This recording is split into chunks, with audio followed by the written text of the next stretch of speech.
What is good, people? Welcome back to the channel. KG is back, and it is time for the match preview for the Norwich game. Also, Daniel Farke's pre-match press conference. We're going to roll it all into one today just because of the short turnaround with the game being tomorrow night. We've come out with some bad news in it, and there's even more than I think people are realizing. I think it's just got buried underneath the news of Ethan Ampadu, but we're going to speak about that in this. We're going to give our team, score predictions, and I'll put out the team that I would do tomorrow night as well against this Norwich City team. Please like, subscribe, drop your comments below and score predictions. Thank you to Malcolm Patrick and Mr. P for the super thanks on the last videos. Much appreciated, guys. Thank you to, is that Mel? Mel, thank you for becoming a member, Mel. And if you want to become a member of the channel, the link is in the description, always next to the subscribe button called join. So yes, people, look, we've come out with some bad news in terms of our captain. And it is bad news. There's no, there is always a positive to something, but losing a player of this magnitude is a big deal. And we was talking about this in previous videos, saying, well, if he's out for 1 or 2 games, then, maybe we just move in somebody else and, wait for him to heal up. Well, it's unfortunately worse than we even envisioned, because as confirmed by Danny Farke today, Ampadu has hurt his lateral knee ligament. Farke expects him to be out for around 10 weeks, is perhaps available for selection in January. And these are key things that I think people need to be aware of, and it's the language. Perhaps he might be back, because even though he said that he could be back by, say, December, it's going to be a time for him to take to rehab, to get back into full team training. And then there's also the other side that people don't consider, which is the mental side. It's his knee. So is he going to have doubts upon his return? Is he going to trust his knee when he returns? How will he know when he's fully fit? And that's the thing that we're going to have to consider with Ethan. So listen, best wishes to him. He's the captain, leader of the club, and he will be missed. It does provide opportunities for other people to come in. But something else I want to highlight is that in terms of the squad depth, we was only last week talking about moving Ethan Ampadu back into central defense in order to just protect Debayo a bit, and now we've possibly got now we've got Ethan Ampadu out, and Strauch. We know that we need to just be careful with his body. If he doesn't hold up, then it's going to look really scary at centre back depth, because in confirmation in this press conference as well, Max Verber is going for surgery, and I think that kind of got lost on everyone. But that is, I always have to say this because people always come back with silly comments about Verber. Regardless of what you think of Max Verber, at this level, for him to be a backup centre back is tremendous. And now he's going to be out for surgery, and he's also going to be out for 6 weeks himself. It's going to stretch us there, especially when the games come thick and fast, much like they are in this week where we've got 3 games in a week. Thankfully, there is a couple of international breaks which will, help us in a way. I think he'll probably miss around maybe 10 games, but that's all if the timeline is perfect. And as we saw with Strauch last season, the timeline wasn't always perfect, people. So yeah, it's a huge blow, man. Absolutely huge. Yeah, and good afternoon to everyone that's just joining in. And yeah, let's have a look here. Keith saying, hi, mate, it's a bad one. What makes it worse? If Strauch gets injured, Millier would be captain and he can't command his bucks. Never mind the team. Yeah, I mean, listen, in terms of the injury and things like that, just looking it up on the old Googles and everything else like that, because I lateral ligament, I haven't really heard that. You always hear of ACL, MCL, and all these ones. LCL, not really heard too much, but yeah, according to these things on the internet, and you should never diagnose yourself off the internet, people, but 3 to 12 weeks. And obviously with being sports, they'll have the best medical people available and everything else like that. So listen, just get well soon to Ethan. But yes, it does open up an opportunity for Al Tanaka, maybe even Joe Rothwell to see more game time. But this is all dependent on everyone staying fit and not getting suspended, which is a tough ask, as you've seen already with the injury news that we've got. In addition to those 2 being out, by the way, people, Schmidt is struggling with a glute issue, so he won't be on the bench tomorrow for the game. Which would leave us with just Sam Byron as our other senior fullback. And James isn't going to make it, of course. And just as I predicted with Manor Solomon, he won't be in for the game either. I did think that when, Danny Farke said we're looking for Tuesday for him, I thought that was very unlikely, considering that he's got a back issue, hamstring issue, his injury history Does it really sound like he was going to be back for the Norwich game? Not for me. So I was not expecting Manuel Solomon back for this game. Russ in the house. Shout out to you, Russ. Thank you for the super thanks. It's not great news regarding Ampadu. Don't quote me on this, but I'm sure Schmidt can play centre back if needed. Yeah, I mean, look, it's one of these things where people have seen Schmidt probably play all over the place, but yeah, it's not ideal. You know, Schmidt is a fullback by trade, so that's where he should be played. Hopefully, you know what? All you can hope for is that it won't ever come to it. And listen, DeBio has made the cut this season. You know, he's been trusted as the fourth centre back, and Farker wouldn't have done that for no reason. Already heard from both him and Angus Kinnear. There are only players in this team that can help us now. So if it comes to the crunch and Dubai has to be used, he will have to come into the team. But yeah, Schmidt himself anyway is out. Hopefully that's not long term, Russ and everyone else. But yeah, he's not going to be available for the game. Um, yeah, I mean, listen, all this Schmidt isn't a centre back. I'm with you. I keep seeing about Schmidt being used as a Swiss Army knife all over the place, but we're trying to get away from that. That's why we've bought players in nearly every position, bar the right winger and obviously the elusive 10, which Brendan Aronson and Nonto are filling in perfectly fine. But yeah, listen, this is a test. This is going to be a test. I mean, look at this J Dog Byram centre back cover. These are the depths, people. This is where you don't want to go. This is where you don't even want to find out. Sam Byram. I mean, when has anyone ever seen Sam Byram play centre back? So let's just hope that we get through this period. Like we say, it's probably a good thing for Leeds that we've got 2 more international breaks coming up to cover these big losses. Because if this came at a time where it's like January to March, then you're talking a real sticky situation. But we do luckily have, or thankfully, I should say, 2 more international breaks. Natalie saying, real shame for Amps, but we have a squad good enough. Yeah, I mean, listen, Natalie, you do pipe, say your piece a lot. We'll see when the squad gets stretched when people say this. Okay, we'll say this. But look, it does mean that Tanaka will probably come in and start, which a lot of people are called for and should be a good thing for him. Maybe even sees Charlie Crew get a bit more involvement in the team. I do like the look of Charlie Crew. Maybe he gets more of a look in.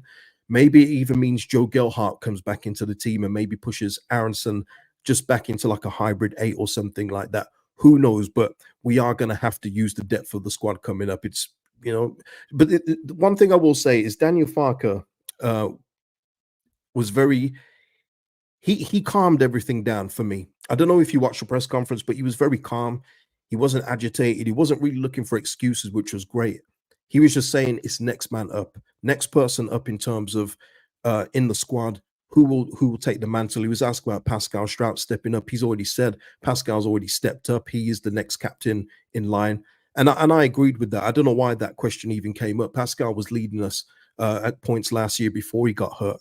So yeah, it is one of those. It is one of those. Yeah, he did. He seemed very calm and relaxed. Hey, listen, maybe in his office he's throwing things around and he's saying, I can't believe this, but I think it's good for the face of the football club, which is Danny Farker at this moment in time, is putting out a calm front saying, we've got this. And I do like that approach from him. Let's have a look here. Carl saying any unattached defenders out there available on a free who could come in as cover, especially as Pascal picks up a few injuries. No idea. No idea. I don't know if the club would even be looking at that. So yeah, listen, people, not great news in terms of Ethan, and it's a huge blow. It is a huge blow. Chris here saying, I thought Farker handed the press well today, even the stupid language question. Yeah, some real listen, that press conference kind of the main event was Ethan Ampadu. There was a bit of crap today. Listen, in all fairness to the pressers, a couple of them lately have actually been pretty decent. Today wasn't one of those. They're not always going to be hitters. There's like 46 of them. They're not always going to be out the park. So I'll be fair. I'll be fair on them. Russ saying here, I've no doubt Farker will do the best he can. We could do without them, of course, but injuries are part of the game, even more so in this league. Well, they're part for everybody. And even Norwich City have got a few injuries themselves. Let me just get those up. Let's have a look here. Can you see that? Let me make it a little bigger. Ben Christine, yeah, he's got a mild concussion. We're following the protocol, which means he will be ruled out for the next 2 games. Some dude called Lungi, and remember Fashnat, they'll be back after the international break. Ashley Barnes is back in the boot, is back in his boot. Awesome. Duffy's still playing. O'Neill Hernandez is going to be out for them as well. So they've got their injury issues as well. And with Norwich City, let me just get this here.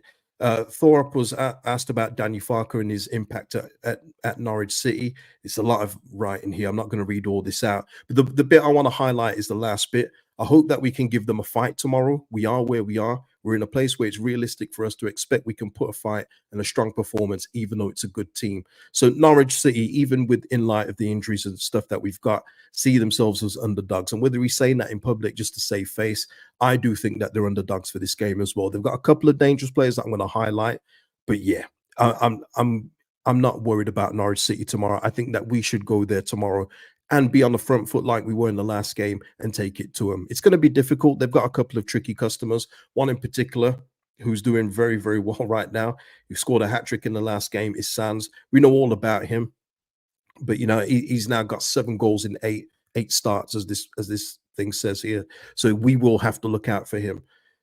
In terms of their team, though, this is the team they lined up against Derby County. Weakness for me, I say it all along, in terms of the goalkeeper Angus Gunn, don't rate him at all. Never rated him. Will never rate him. So for me, as long as we get some shots on target, we should score goals tomorrow, because he's not a good goalkeeper in the slightest. Never rated Angus Gunn, and I think he's got worse as the years have gone on. So for me, in terms of Leeds using our tools to our advantage, Joseph, you cause problems for Duffy. You should be causing problems for Duffy, moving him around, getting him a yellow card. He should be there ready to foul you and just take you out. You should be using all your skills, abilities to your advantage against Duffy.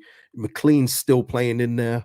And they've got, of course, Josh Sargent up front, who is what it is with him. Yeah, exactly. Yeah. In terms of Kelvin saying here that backline isn't too mobile either, yeah, and the players that we've got, you know what? I noticed myself, Nanto got man of the match in the last game, and I kind of glossed over just how well he did. I know I mentioned that he had a goal and assist, and it was a beautiful finish, but that that that was a real quality performance from Willie in the last game.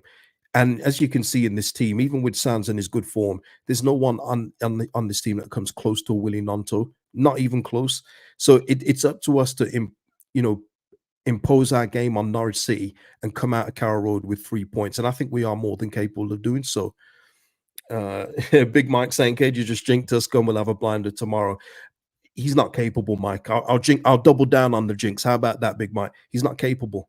He's just not. He's not a good goalkeeper. So if you get your shots on target, put them into the corner, whether it's high or low. People can criticize Melier, and he's there to be criticized. But Angus Gunn I think he's the kind of same build as him, very slender, but he's probably got weaker wrists than Melier. So think about that. Uh, Rusty is saying, I've got no complaints to haul 4 points, but to be honest, we can get 6 if we turn up. Yeah, in regards to this week, it's a tough week, though. It's a tough week. And listen, I would love 6 points, and we'll speak about the Sunderland game later in the week, of course. But let's concentrate on this one first. Get 3 here, see how the mood is, and then talk about Sunderland, because it is possible we get 6, but 4 points would not be a disaster this week. Let me just say that now. Wouldn't be a disaster. 2 tricky away trips, especially in light of the injury news that we've just had. Mike saying Angus Gunn was so bad, Wales wanted to bring in Darla. I swear Angus Gunn's Scottish, Mike. I think you've messed up your own joke. I swear he's Scottish. Don't quote me on that, but I'm sure he plays for Scotland, man. Ali here saying we're a different gravy to Derby. Sands won't be scoring a hat trick against us. Well, now Ali's give us the bad jinx here now. So Ali's now saying Sands won't get a hat trick. Maybe he will. You know what I mean? But no, listen, we are different to Derby, and that's the difference. What I'm saying. I thought he was Scottish, Kelvin. I thought so. We are not Derby County, and like as I will say throughout the season, we are not like every other team in this division. Probably on par with Burnley and Sheffield United in terms of quality of squad overall. We shouldn't be worried about, that he scored a hat trick against Derby. Look what he might do against us. No, we have Roden back there. We have Bogle in there, who's finding form by the game. We have Firpo in there. We'll have Pascal Struijk in there. Derby don't have these defenders. We'll have Gruev in there, sitting in the middle. Not worried about this. He's going to be a threat. We should be concerned, but we've got more threats. So, with that being said, they are 10th. We are currently 5th. We do have a chance of going top tomorrow, depending on other results. Of course, it does matter about how other teams do, but let's do our part and get 3 points. The team I would go with tomorrow, people, is I don't know, maybe it writes itself at this point in terms of this next game. Even though we only played on Saturday and it's a Tuesday, I think that we are still good enough to get the same back five out with and keep that momentum going with this group, with the defensive corp that's kept 5 clean sheets in 7. Keep them rolled out. Familiarity, partnerships are all key in terms of great defenses, and that's what we've currently got right now. So keep them together. And shout out to you, Mike. Never mind, man. Listen, we all jokes don't land, man. It's all good, Mike. Don't worry about it. In terms of that, Gruev would be my sole DM. And I think that's self-explanatory. I've always said that Gruev is the Ampadu deputy, and now he will come in. And listen, I didn't give Gruev his flowers enough in the last game as well. Very good performance by you Gruev. The thing was, people, it was hard to because everybody played well. So you were always going to miss out somebody and talk about their performances. But Gruev, he will be absolutely fine being that lone defensive midfield pivot there. He'll be absolutely fine. And then obviously the obvious change for me is Tanaka to come in. Let's keep that going. And I would keep the front four as it is. So I'm still leaving Peru on the bench at this point to be that 70-minute sub to come on and just stroke it home. Pause. But yeah, I'm keeping everything the same. But Tanaka comes in for Ampadu for me. And this team right here, Ramazani, as he's building up his game time, lovely assist in the last game. Expect him to get another one. Nanto again, controlling that play, being the player that draws everyone to him in order to open up spaces. Brendan Aronson to find that pass into the spaces, what he can do, what he has been doing this season. And Joseph, listen, Daniel Farker once again was asked about Joseph. They tried to word it in a way of, with him not scoring, do you have to put an arm around him? Basically, they're saying he's not scoring, Daniel. What you doing? But listen, Daniel was talking about it, and he said what I said yesterday, people, in terms of one of those goals don't happen unless Joseph drops back deeper and starts to move. Before Tanaka gets that ball out to Willie Nanto, then to Joel Peru, it's Mateo Joseph that starts that all. So if he's not doing that work, then we don't get that goal. We don't get that pass from Tanaka. So he is still heavily involved, people. But like Danny Fox says, and like I would say, yes, he does need to get goals, but they will come. I've got no doubts about it. Mateo Joseph will get goals. And maybe this is the game tomorrow away from home on the counter, probably, and he can get one in there. Let's have a look. Yeah, Russ saying here that team is more than capable of banging Norwich KG. It is, Russ. It is. And listen, it doesn't mean that we will. Obviously, things change in games. There's different factors in games, dodgy decisions, maybe an early red card unexpectedly, early injury. Who knows? The game's not played on paper, but when you see this lineup and you see what Norwich have got, how can you not be confident? You know what I mean?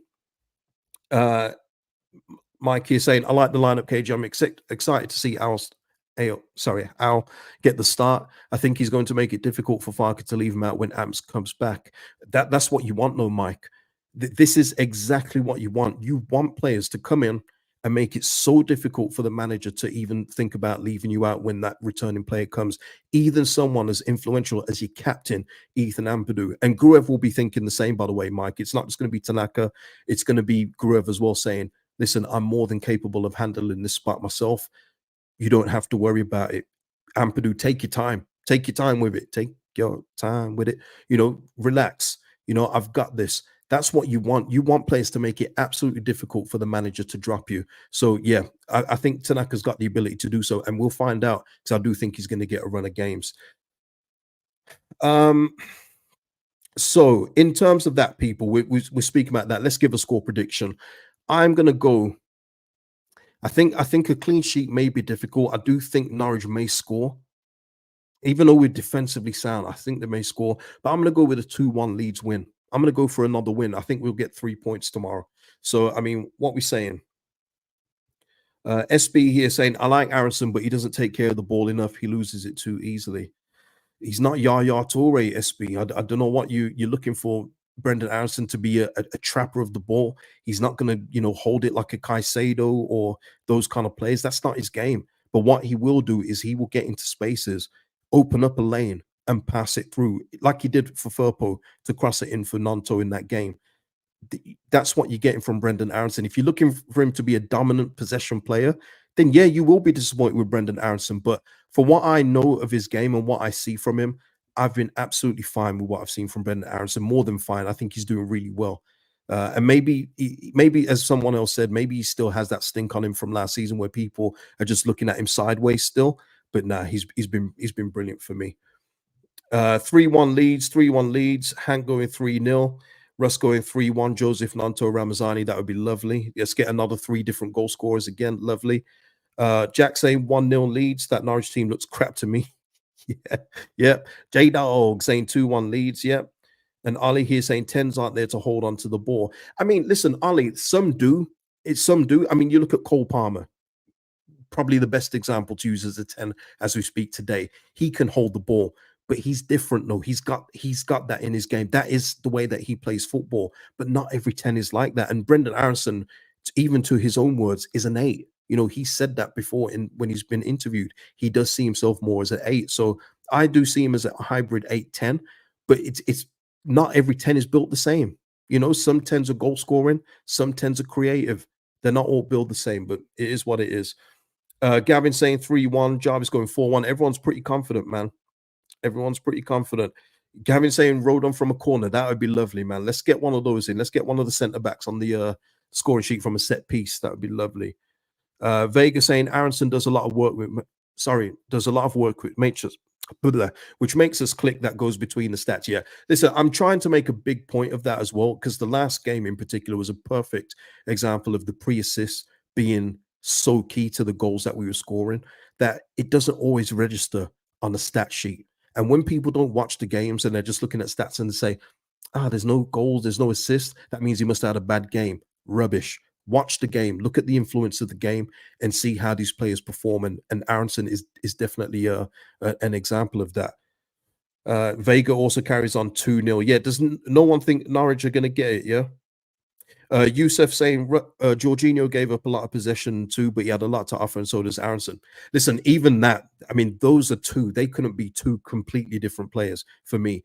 Jorginho, in the way that he would get back and start a move from deep and hold on to the ball the way that he does it, Aronson can't do that. He can't do that. He can probably rustle for the ball and harry a player out of possession and get the ball moving, but Jorginho would carry that thing up the pitch.